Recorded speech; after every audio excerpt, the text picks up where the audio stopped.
Hello there. My name's Gordon Corsetti, manager of the Men's Officials Development Program at US Lacrosse. So in this video, we're going to go through all of the situations and rulings for Rule 418. Now, if you're not familiar with those rules, go ahead, read up on it, pause the video. When you're done reading, come on back. We'll go through all of the different situations one by one, and then you'll have a good, firm understanding of how to officiate each one of these situations by the time you're done watching this video. 418.1 Situation A is fairly straightforward. Anytime the goalkeeper, while he's in his crease, he's allowed to bat the ball with his hand. So if the ball's loose on the ground, he can bat it away. If the ball's loose in the air, he can also bat it away. Perfectly legal if you see a goalkeeper do that inside his own crease. 418.1 Situation B, slightly different.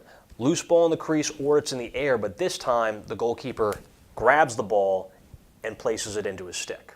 So you can't catch it if you're the goalkeeper. So batting it is okay, catching it is not. 418.1 Situation C deals with passing the ball in and out of the crease. So here the goalkeeper has possession of the ball. We've got an advancement count on. Ball gets passed to B2, who's ridden hard by A2. He decides to pass the ball back to his goalkeeper in the crease. Perfectly legal play.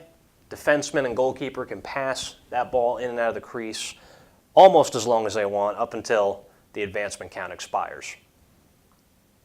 418.1 Situation D is a little bit different because it asks you a question. It asks, can the goalkeeper, while making an outlet pass, can he be called for a slash if he hits another player with his crosse in the act of passing? We're going to put two different players out here to go over this scenario. Now the answer is a very simple yes, if. So the goalkeeper gets privileges in the crease. He does not get license to foul.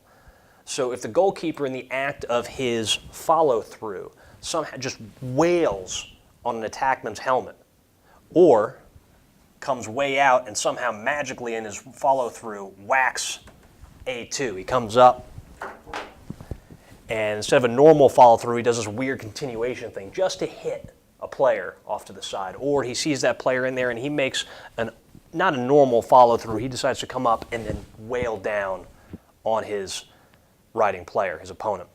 So goalkeeper gets privilege of a unobstructed pass, which is why we have the play on for goalkeeper interference, but he does not have license to foul, even though he's in the crease. Important to make that distinction.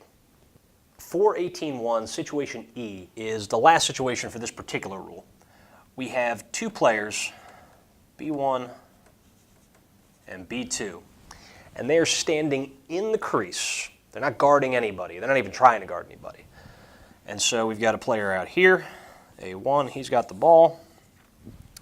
B1 and B2 are in the crease, and they are trying to block shots with their body. They're intentionally acting as a goalkeeper here. They're not just cutting through or trying to play somebody, and they happen to be in there. This is, their goalkeeper might have been out. Maybe it was a broken clear. The goalie's way out here. He's trying to run in. B1 and B2 jump into the crease. This is a no-no. We're going to keep this situation fairly simple. We're going to say Team A has possession of the ball. We notice these two defenders are in the crease. That's an immediate whistle as soon as we notice it. And then we have two flags. We have a flag on B1. He's going to get a conduct foul. That's going to be 30 seconds. B2 gets the bigger foul. I'm going to choose him, say he was the second guy in there. He gets an unsportsmanlike conduct, USC. That's going to be a minute releasable. So that's assuming this is the first violation this team has had. B2 is then the second violation this team has had. And let's say down the road, maybe during the course of all of this, let's go ahead and just to show you how this works, B3 jumps into the crease as well during all of this. We haven't stopped play yet, now we do.